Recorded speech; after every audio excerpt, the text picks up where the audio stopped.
¿Qué tal, amigos? ¿Cómo están? Pero muy buenas tardes para este día, viernes 10 de julio del año 2026, 12 del día con 5 minutos.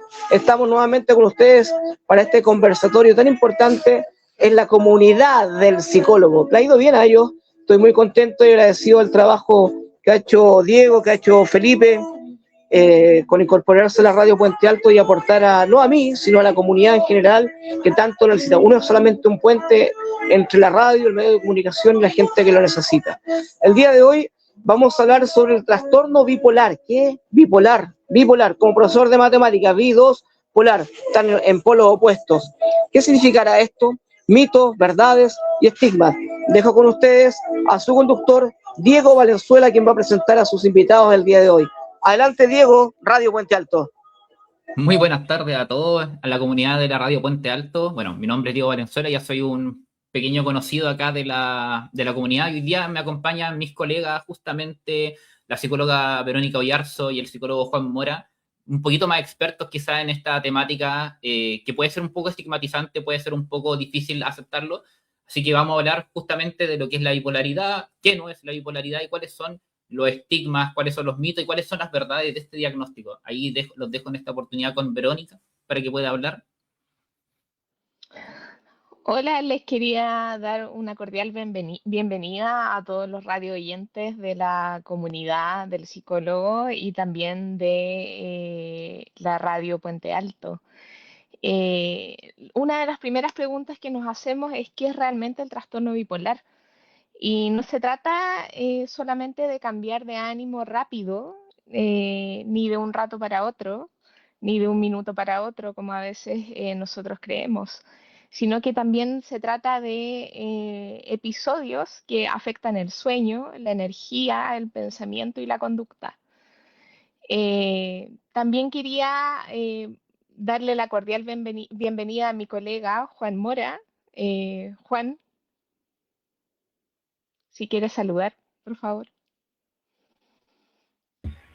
Excelente. Buen día a todos, buen día colegas, Diego, Vero, también a Juan Carlos, muchas gracias por esta instancia.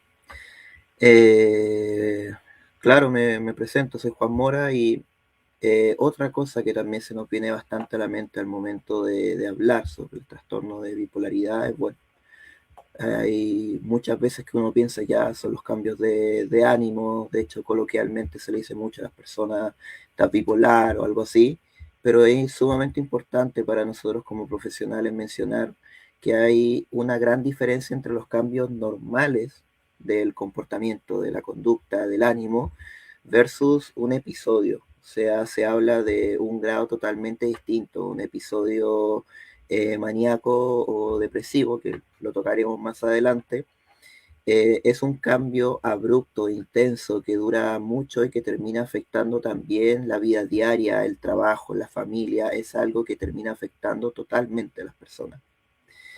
Dicho eso, me gustaría, bueno, darle el paso nuevamente a Diego para que nos pudiera hablar un poquito más. Bueno, como ahí comentaban mis colegas, hay muchos quizás estigmas asociados a lo que nosotros conocemos o lo que comúnmente se conoce como trastorno bipolar, pero ahí Laverito nos comentaba de que al final no es solamente un cambio de ánimo, estar más alegre, estar más triste, sino que está asociado muchas veces a episodios de sueño, dificultades para conciliar el sueño o dentro de otros aspectos, conducta, energía, etcétera. Ahí, Berito, ¿nos podrías comentar un poquito más qué es el trastorno y cuáles son los principales áreas que se ven afectados? Sí, por supuesto. El trastorno se divide en dos tipos. Está el trastorno bipolar tipo 1 y el trastorno bipolar tipo 2. Más adelante les contaremos en qué se diferencian ambos.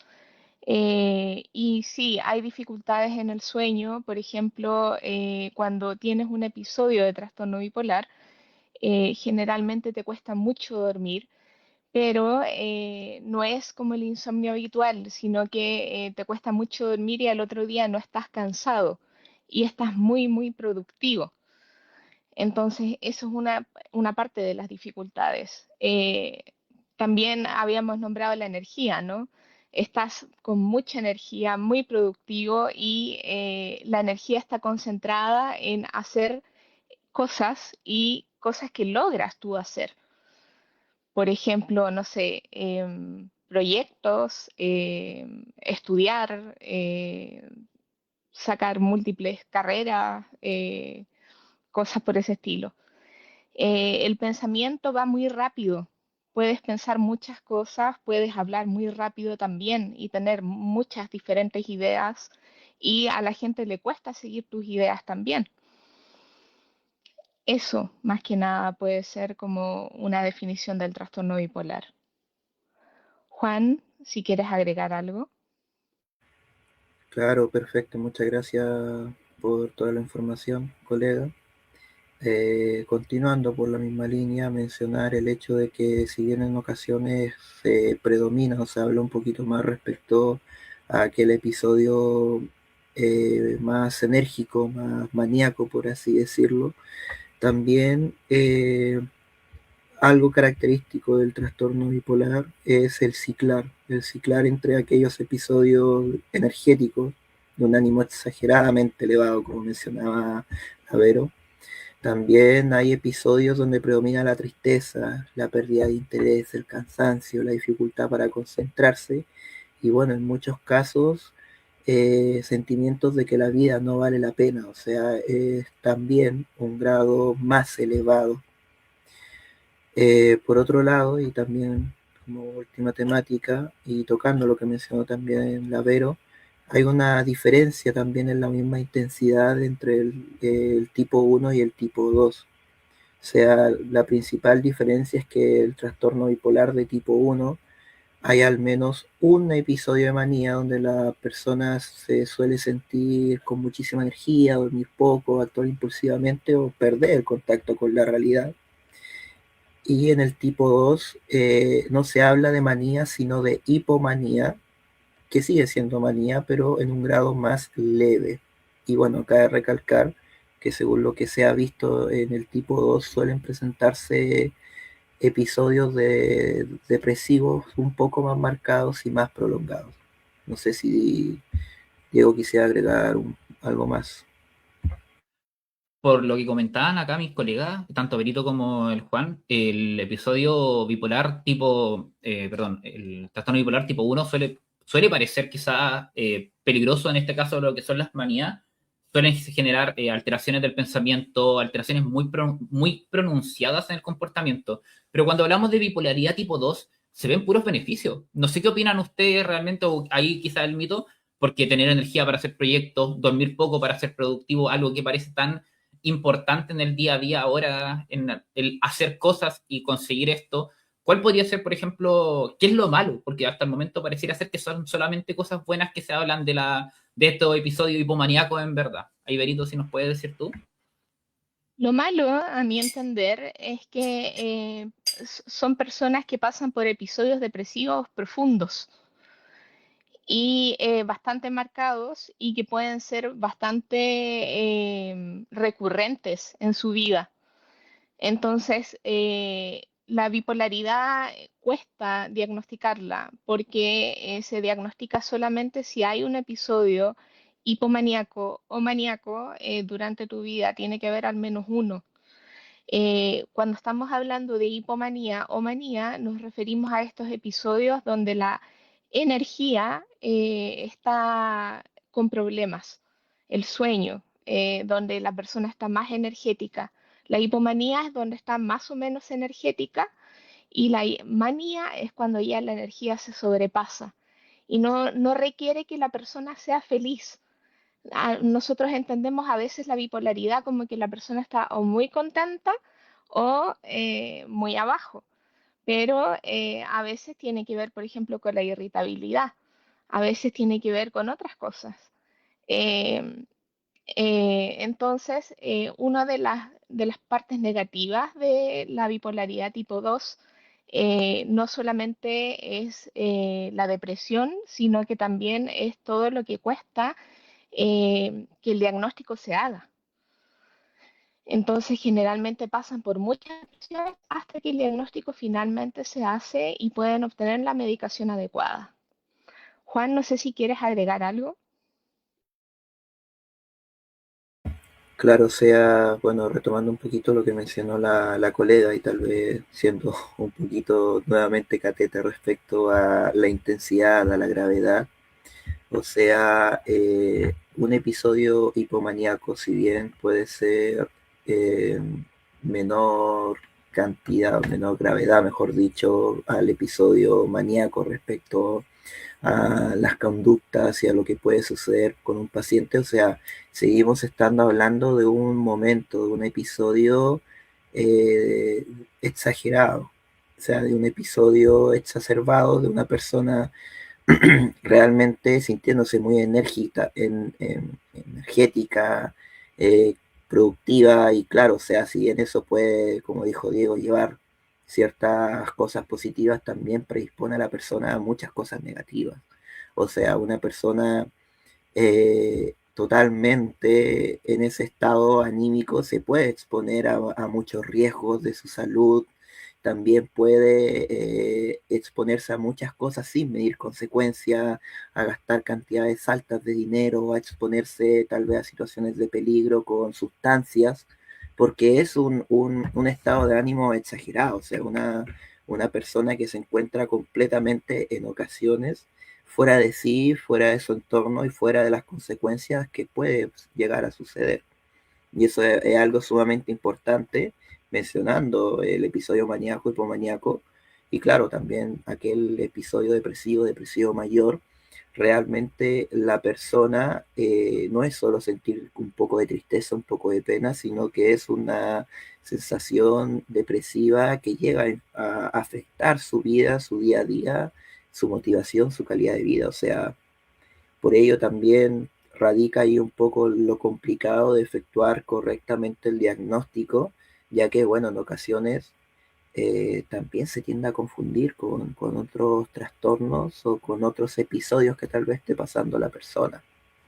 No sé si Diego le queda un poquito más claro respecto a esto, si hay alguna otra pregunta por ahí. Bueno, es súper importante reconocer como lo que es la bipolaridad. Al final, entendemos la bipolaridad como un ciclo o proceso en los cuales se extiende un ánimo depresivo y cuando se presenta un ánimo como de energía demasiado exacerbada, dependiendo quizás de esta intensidad, se puede hablar de un episodio bipolar tipo 1 o bipolar tipo 2. Súper importante que haya solamente un episodio eh, de energía exacerbada para poder realizar este diagnóstico, ya que estos episodios, por así decirlo, como de energía, pueden traer riesgo, como bien decía Juan, gastos de dinero, conductas un poco temerarias de más, que pueden exponerse a muchos riesgos dentro de otro aspecto. eh, y al final no es solamente mucha energía, mucho ánimo, no es solamente tomar, es como que despertaras con 10 cafés, como si tú hubieras tomado 10 cafés en la mañana, sino que todo tu comportamiento se ve afectado también y tu entorno. Bien decía Beriton también que, o no recuerdo si es Juan o Berito, que no te siguen el pensamiento. Tu mente va tan rápido, lenguaje va tan rápido que el resto de tu entorno no te logra seguir tan bien con respecto a esto y puede al final genera un choque con respecto a lo que te están guiando. Eh, Ahí ustedes que son los expertos quizás en la temática, ¿qué podría hacer una persona o cuáles serían los profesionales que podrían realizar un tratamiento, un apoyo a mí, por ejemplo, que si tuviese una sospecha de trastorno bipolar o algún conocido que yo tenga la sospecha de lo que es el trastorno, que tiene en este caso un trastorno bipolar? Bueno, es súper importante que ver estos signos, si uno ve estos signos en una persona, en un familiar, en un ser querido, poder llevarlo a un psiquiatra. Sobre todo este tema de el salto se llama fuga de ideas porque va saltando como de una idea a otra la persona sin terminar de hablar de una idea específica en su discurso y habla a la vez muy rápido. Y cuando eso pasa, es un indicador bastante importante de que puede haber un episodio de trastorno bipolar tipo 1, que es un trastorno bastante grave. Y si está la duda, es bueno asistir a un psiquiatra. Y el psiquiatra, obviamente, haciendo una historia clínica, preguntándole a la persona qué ha pasado antes, preguntándole a la familia qué ha pasado antes, va a poder decidir si la persona tiene un diagnóstico de bipolaridad o no.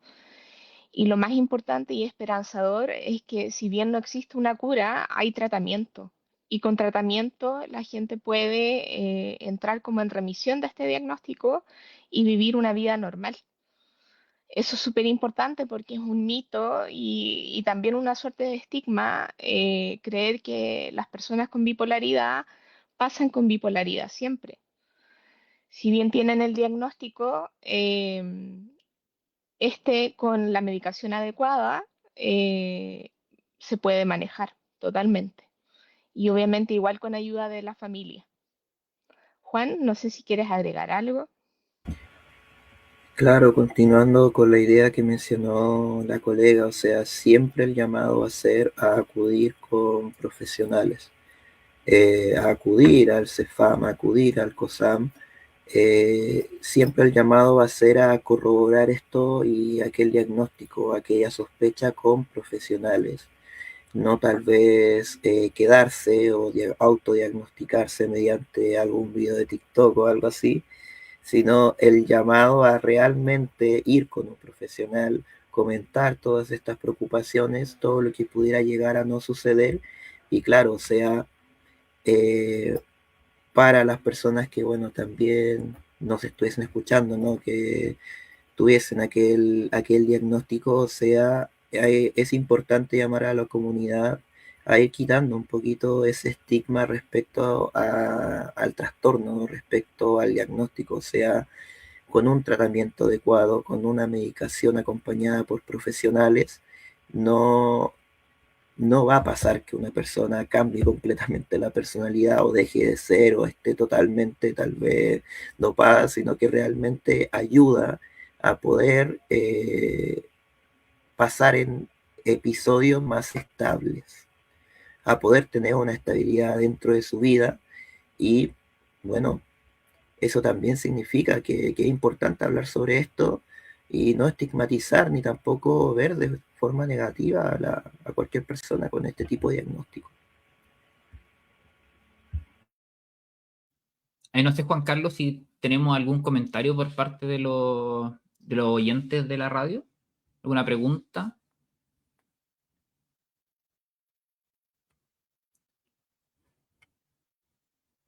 Uy, parece que se nos fue Juan Carlos. Pero bueno, aquí igual es súper importante hacer quizá un pequeño resumen para lo que es los auditores de la radio. Al final pareciera ser que es la bipolaridad es como episodios depresivos mayores, pero que al final, en algún momento de la vida, por alguna situación, vienen estos subidones de energía un poco fuera de contexto, un poco fuera de lugar y que pueden generar conductas y acciones quizá un poco más temerarias y peligrosas incluso para la misma persona. Es súper importante entender que hay tratamientos para esto, pero el enfoque no es como disminuir esta energía o no que la persona no tenga energía, sino que no dependa su día a día, su actuar en lo que hace de estos subidones de energía que son un tanto peligrosos, sino que pueda ser más constante en el tiempo y de esa manera poder realizar tener en verdad una vida más, no sé si tranquila es el término, pero que le permita estar más constante. Al final, si en la bipolaridad recordemos que es justamente episodios depresivos constantes con subidones de energía. Esos cambios tan abruptos que se dan en el tiempo, que se dan en el largo, puede hacer que la persona no tenga esta como continuidad en ese sentido. Entonces, estabilizar un poco esos cambios que pueden ser un poquito más abruptos y un poco más peligrosos, puede hacer que la persona tenga un día a día quizás más llevadero, más tranquilo, que no tenga que depender quizás constantemente de que una persona lo tenga al lado. Como, ojo, ¿cuáles podrían ser los mitos o los principales como estigmas o que realmente hay con este diagnóstico? Ahí, Laberito, si nos puede comentar. También comentarte de que no solamente son subidones de energía o que no solamente felicidad. Yo creo que ese es el principal mito que hay con respecto al trastorno bipolar, porque también juega mucho la irritabilidad. También puede ser un ánimo bastante irritable, una persona que esté irritable absolutamente por todo después de un episodio depresivo. Y también puede ser un estado mixto, o sea, que una persona esté muy depresiva y a la vez tenga subidones de energía o a la vez tenga un ánimo súper irritable. Entonces, esto es un mundo el trastorno bipolar y tiene diferentes combinaciones. Entonces, realmente, si tenemos una persona con esas características o tenemos una persona que está actuando de forma errática y con episodios depresivos, dentro de episodios depresivos, debemos acercarnos al servicio de salud, como decía el colega anteriormente. Entonces, yo creo que el principal mito es que esto tiene que ver con la felicidad. Em, y uno de los principales estigmas es que esto tiene que ver con, o principales mitos también, no estigma, es que esto tiene que ver con una felicidad instantánea, que yo me río y lloro al mismo tiempo y que por eso soy bipolar. Entonces, esto no es así, son episodios que duran bastante, tienen que durar más de una semana para poder ser considerados para un diagnóstico y a veces pueden durar incluso meses. Entonces, yo creo que eso es uno de los principales mitos dentro del diagnóstico. Juan, no sé si quieres agregar algo. Claro, eso que mencionó la Verito, o sea, la parte sumamente importante del ciclo. Aquí en el trastorno bipolar se habla de ir ciclando entre esos episodios, no, que claro, son episodios más exagerados, son episodios con una gravedad más alta. Hay un ciclo y eso también es algo importante a tener en consideración. No necesariamente ciclar de un episodio totalmente maníaco a un episodio depresivo mayor, que el lenguaje más simple es saltar de un extremo exagerado al otro, pero sí ir pasando por esos estados por lo menos una vez. ¿A qué me refiero con esto? Que como dijo Vero, o sea, pueden durar los episodios desde una semana hasta meses. Entonces, eso también es algo importante para el diagnóstico. O sea, hay muchas personas que por diversos problemas o diversas cosas que pueden estar pasando en su vida, pueden pasar por episodios depresivos o incluso pueden llegar a pasar por algún episodio maníaco. Lo importante es el ciclo, lo importante son aquellos factores que realmente favorecen que un profesional pueda decidir el diagnóstico o no. Y en cuanto a también el diagnóstico, algo sumamente importante de mencionar, antes de tal vez continuar un poquito ahí con los mitos, con los estigmas, que nos puede seguir contando Diego, nos puede seguir contando la Verito, es importante mencionar que el trastorno bipolar está incluido en el GES para personas desde los 15 años, garantizando, bueno, el acceso al diagnóstico, al tratamiento, al seguimiento y a los medicamentos cuando, claro, se cumplen los criterios establecidos. O sea, esto es sumamente importante mencionar porque, bueno, si hay alguna persona, algún radioescucha que tenga cierta sospecha de que hay algún familiar conocido o incluso la misma persona que nos está escuchando, que sepa que no necesariamente está solo el camino de ir por la atención pública. También se puede ver la opción de entrar ahí dentro del plan GES para poder efectivamente tener un tratamiento especializado. No sé si Diego nos quisiera comentar un poquito más de eso.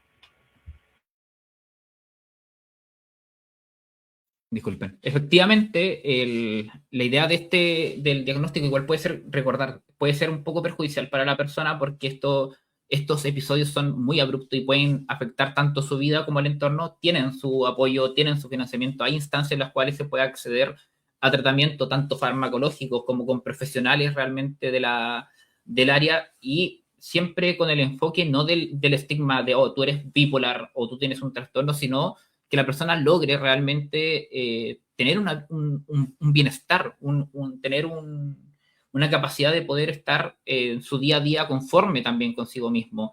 Creo que es uno de los puntos mucho más importantes, más que el diagnóstico en sí, que quizá a veces llama la atención, es fuerte.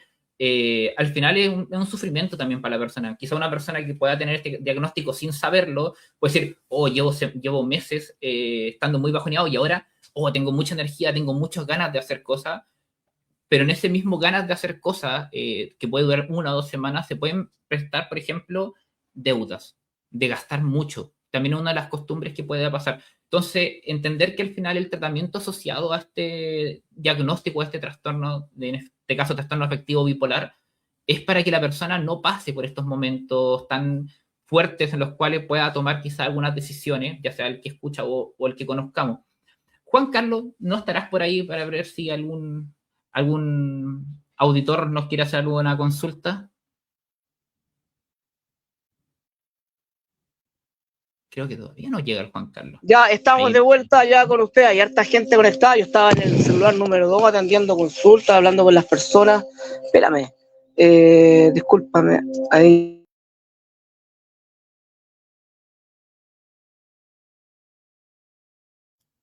Nos han abandonado. Se nos fue. No, estamos todavía en vivo. Así que seguiré comentando lo que estábamos diciendo al final. Así que Comentarte igual del GES. Del GES también incluye el tema de la hospitalización. Esta Porque gente que está en generalmente sintonía, el trastorno bipolar hay harta tipo gente que está en 1 sintonía y algunos me están preguntando si era Eliana Russo. Me dice, oye, ya me quedó claro esto del trastorno bipolar, pero ¿cómo trabajar con los niños en la escuela si los demás se burlan de él? ¿Cómo? Eso me dice. ¿Y cuál sería la estrategia para que el niño no se vea afectado en su rendimiento escolar? Esa es la pregunta 1. La pregunta 2 la envía a José Luis Ramírez. Soy un oficinista, nunca me traté el trastorno bipolar y por lo que estoy escuchando lo más probable es que tenga que tratármelo. ¿De qué manera me afecta en mi vida profesional? Me pregunto. bueno, voy a tomar yo las preguntas en este caso. Creo que igual ahí los colegas que son un poquito más expertos en el área clínica lo podrán responder de mejor manera, pero creo que hay criterios justamente para lo que son los trastornos bipolar realmente en el colegio. Igual puede ser un poquito extraño, pero ahí quizás les dejo con Benito que nos pueda responder estas preguntas. Comentar que el trastorno bipolar en niños generalmente no se diagnostica en esa edad. Generalmente los primeros episodios se pueden llegar a dar en la adolescencia, pero no se diagnostican en esa edad porque aún el cerebro y aún la personalidad y aún todo se está desarrollando. Entonces se demora mucho en diagnosticarse. En la edad de diagnóstico bordea los 20, 25 años. Entonces, a la edad temprana edad, un niño escolar no tendría el diagnóstico de un trastorno bipolar. Por eso, igual en el GES se da a los 15 años o más. Y para responderle también a nuestra auditora, bueno, siempre se estigmatiza en el colegio y la idea, yo creo que todo estigma se combate con información y de todas las enfermedades posibles. Entonces, en ese sentido, a pesar de que el diagnóstico bipolar no se diagnostique en el colegio, no se diagnostique en edad escolar, también se puede informar sobre estos diagnósticos en edad escolar. Eso. No sé si Juan quiere agregar algo. Claro, y continuando ahí un poquito por la línea de lo que decía Brito, o sea, bueno, puede que tal vez aquellos niños, aquellos infantes estén teniendo tal vez ciertas problemáticas o haya tal vez otros diagnósticos de base que no llegan a ser o completar el trastorno bipolar, o que en algún caso sí, si es que llegas a ser algún infante ya adolescente. Y bueno, en ese caso, y también respondiendo un poquito la pregunta del auditor, o sea, es fundamental que aquel niño, niña, adolescente no se quede sola. O sea, es sumamente difícil el vivir, el bullying, el vivir el acoso y las problemáticas por parte de otros niños. lo importante es, bueno, trabajar en los cursos, el respeto, prevenir el bullying, fomentar la inclusión y, bueno, también brindar apoyo al estudiante, mantener una comunicación con la familia, coordinarse con los equipos de salud cuando sea necesario, sea con el psicóloga del niño, del establecimiento, del colegio, con tal vez los médicos. Siempre lo importante es, bueno, dar un ambiente de apoyo complementado con lo que mencionaba también el Lavero en torno a, bueno, también dar información, también ir dando de nuestra parte para ir quitando ese estigma de que, bueno, que es algo para molestar por parte de los niños, tal vez algún tipo de trastorno diagnóstico. No tendría por qué ser así. Un niño debería poder crecer, aprender, educarse, independientemente del diagnóstico o problemática que esté pasando en su vida. Y bueno, eso me parece importante mencionar, por si Diego quiere añadir algo más o pasar a responder la otra pregunta. Bueno, yo voy a tomar la palabra ahora con respecto principalmente a la segunda pregunta. Recordar a todos los auditores que siempre, cuando un psicólogo o un médico en salud mental, ya sea psiquiatra, neurólogo, etcétera, hace un diagnóstico, no es netamente para poner una etiqueta y ahí se queda para siempre. No, todo lo que nosotros hacemos va con el objetivo de mejorar la calidad de la vida. El poner esta etiqueta o este diagnóstico nos permite a nosotros también como profesionales del área de la salud tomar las herramientas adecuadas para el contexto. O sea, la persona está pasando por un sufrimiento porque tiene este diagnóstico, por lo tanto, nuestra intervención, nuestro enfoque va a ser a disminuir ese malestar y poder que esta persona logre tener una mejor calidad de vida también. Entonces, por eso es tan criterioso o somos le damos mucho énfasis al diagnóstico, en este caso, de la primera pregunta, porque quizás no es bipolaridad lo que está pasando, sino que es otra cosa. Entonces, al saber si es otra cosa, nosotros podemos tener las herramientas adecuadas para mejorar la situación y el contexto que está pasando.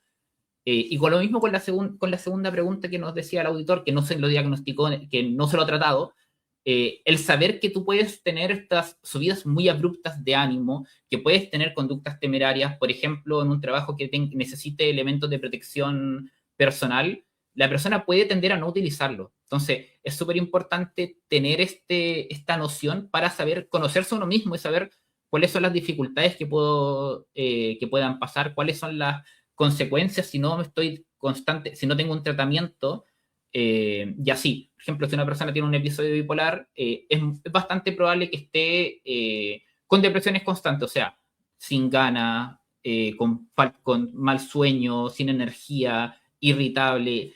Entonces eso igual afecta, por ejemplo, en el trabajo, afecta en el día a día a la persona y al entorno, y quizás cuando se da este proceso, este periodo de ciclo, hacia un ánimo más alto, puede generar shock en el resto, puede generar también preocupación, como ayer hace una semana estaba muy mal y hoy día está con mucha energía, está siendo muy temerario, está gastando mucho dinero, está tomando decisiones que puedan ser un poco cuestionables. Entonces, al final, siempre no es, y queremos recordar como profesionales de la salud, un diagnóstico no es para poner una etiqueta y dejarlo ahí, sino para poder realmente tener un tratamiento adecuado, desde la farmacología, desde la psicoterapia, etcétera, para que la persona tenga un bienestar realmente. Y por eso siempre lo invitamos a tener a recurrir a los profesionales pertinentes, y que este diagnóstico, esta etiqueta es para poder darle un mejor tratamiento, una mejor herramienta a la persona, no para dejarlo ahí para siempre en un rincón de que tú eres bipolar, por lo tanto vas a tener ciclos de energía y no energía constantemente, sino poder hacer que la persona pueda tener este bienestar constante o un mayor bienestar a lo largo del tiempo. No sé si nos han llegado más preguntas, Juan Carlos. Sí, han llegado 2 preguntas más, te las voy a hacer inmediatamente acá en el estudio 1, estimado amigo. Catalina Rencoret, ¿una persona con trastorno bipolar siempre está pasando por episodios maníacos, depresivos, o hay periodos en que no atraviese por ello? Es la pregunta que nos envía Catalina Rencoret.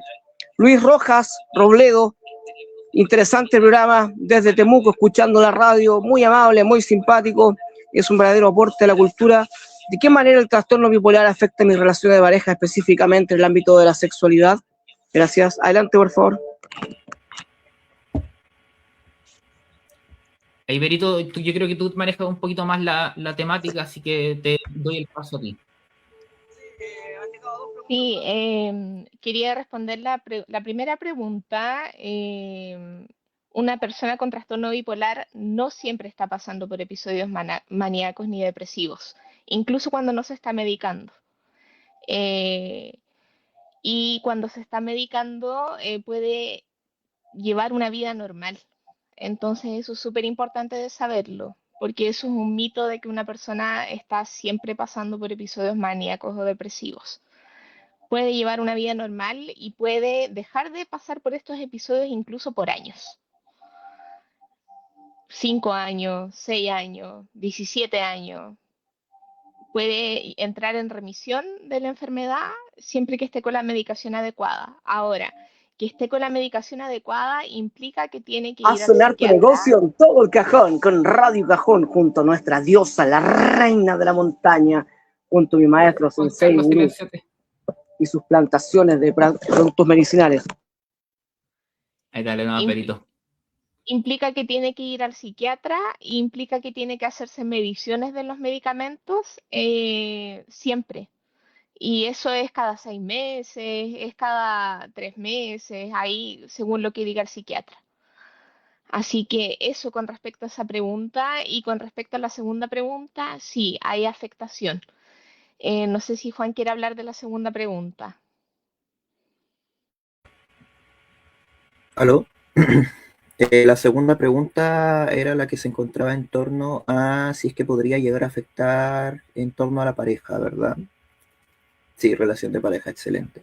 Claro, o sea, podría haber cierta influencia de no existir un tratamiento y de la persona no estar acudiendo con los profesionales correspondientes, no solo por tal vez el lado tal vez más vistoso, entre comillas, de los episodios maníacos, de tal vez exponerse a situaciones de riesgo o situaciones incluso de infidelidad o situaciones de peligro, o sea, me refiero en todos los aspectos posibles que pudiesen llegar a afectar una relación, sino bueno, también en cuanto a los episodios depresivos mayor, o sea, es ver a la pareja o a ti mismo en pareja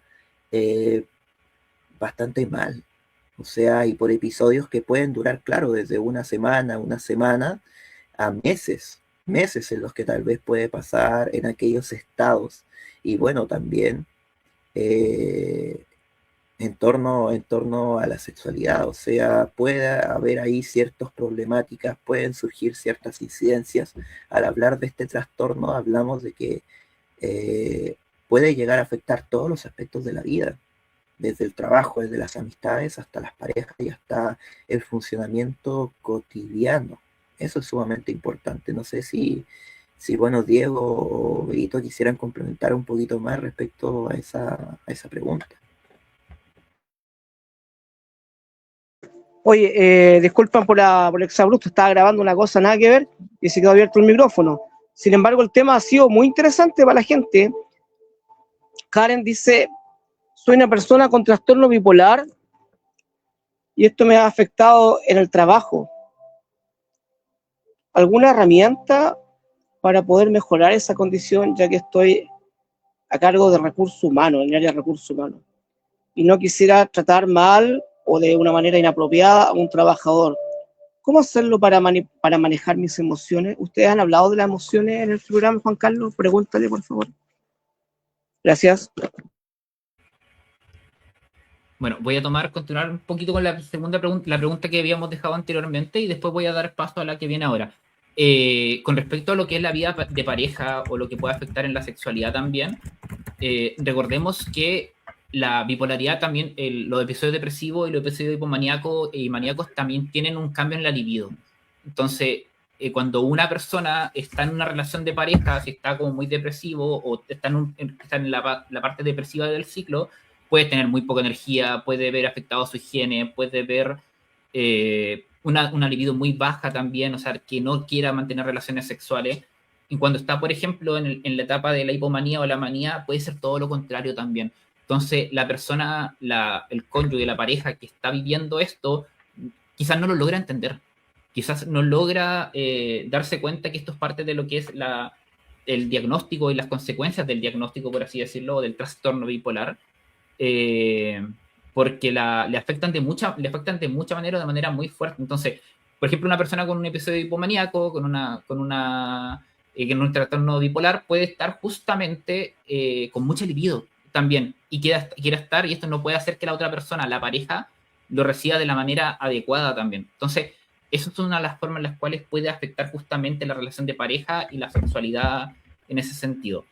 Y con respecto a la segunda pregunta, sí, puede tener un diagnóstico, en este caso, o tener el trastorno afectivo bipolar, puede afectar, puede, como si está irritable, puedes tener malos tratos sin darte cuenta, puedes tomar decisiones que puedan ser quizás no tan bien pensadas dentro del contexto, dentro de mucho de otras opciones. Entonces, creo que tener un tratamiento adecuado, asesorarse justamente con profesionales de la salud es uno de los mejores aspectos que se pueden realizar. Así que ahí, Berito, ¿nos podrías comentar un poco más?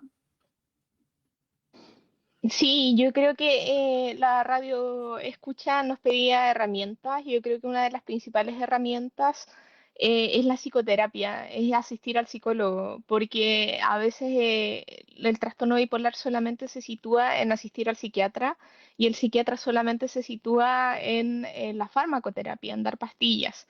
Y a veces se olvidan del psicólogo y se olvidan de las herramientas que puede dar el psicólogo.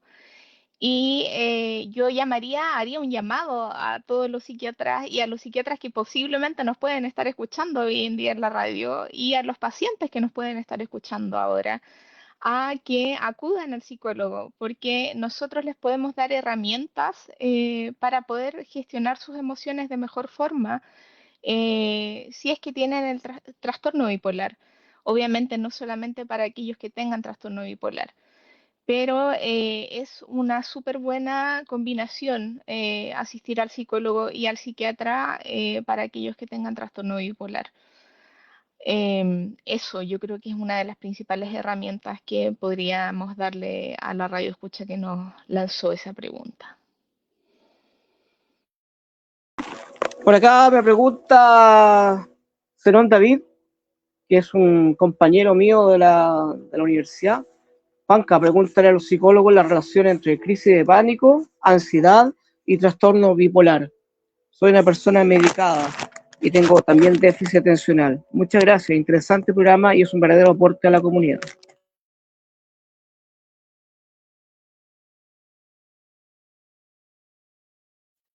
Bueno, en este caso... Ay, dale, Juanito, nomás.